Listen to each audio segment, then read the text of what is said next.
I now recognize the ranking member, the pride of Illinois, Raja Krishnamoorthi, for his opening statement. Good evening, and thank you, Mr. Chair. For more than 50 years, the U.S. has welcomed the PRC into the global economy. We agreed to the PRC's entry into the World Trade Organization. American companies invested billions in the PRC, and we granted the PRC permanent normal trade relations status. The whole time, we were promised fair access to a new Chinese market that would transform American companies and provide new opportunities for American workers. And while the Chinese Communist Party, the CCP, has allowed some American companies in, they have pursued an aggressive strategy that includes forced technology transfer, large-scale and state-sanctioned theft of U.S. intellectual property, cyber espionage, and economic coercion. Forced technology transfer, or the requirement that U.S. companies share their tech with PRC companies, is a primary tactic of IP theft, according to research by the U.S. Trade Representative. One example has been in the auto industry, where U.S. companies typically cannot enter the PRC market unless they partner with a PRC company.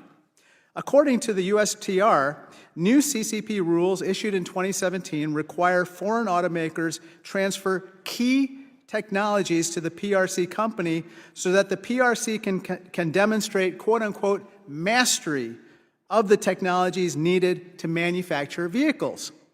The CCP has used that mastery to now become the world's top auto exporter as of this year.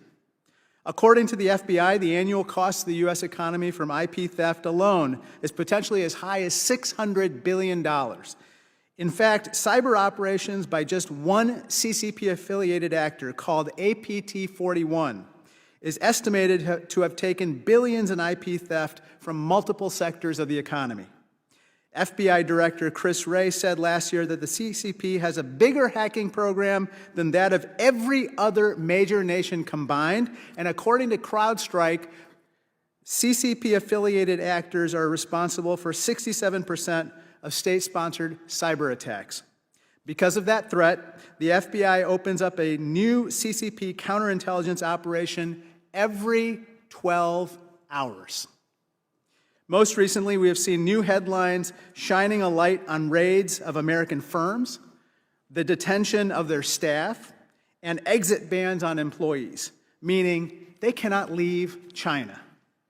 These challenges to American companies and workers operating in the PRC have escalated to the point where just last month, the U.S. State Department issued a travel advisory to Americans traveling to China, citing the, quote, arbitrary enforcement of local laws, including in relation to exit bans and the risk of wrongful detentions.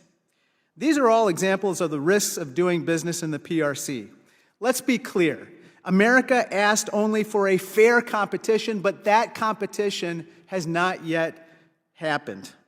When Chairman Xi Jinping says, quote, our struggle with Western countries is irreconcilable, close quote, and that he sees long-term cooperation with countries like the U.S. as the first stage in, quote, capitalism's ultimate withering away, he signals potentially ominous intentions toward foreign competitors.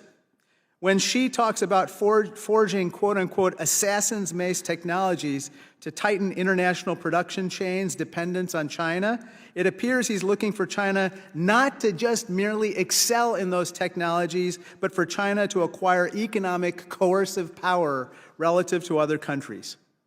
Tonight, you'll hear more about these practices by the CCP, but it's up to us to go beyond shining a light on them to actually offer a better alternative here in America.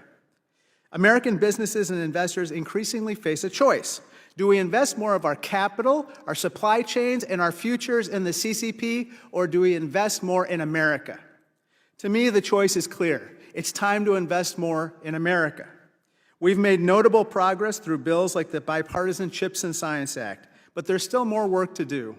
I look forward to working with my colleagues on both sides of the aisle to get this done. Thank you, and I yield back the balance of my time.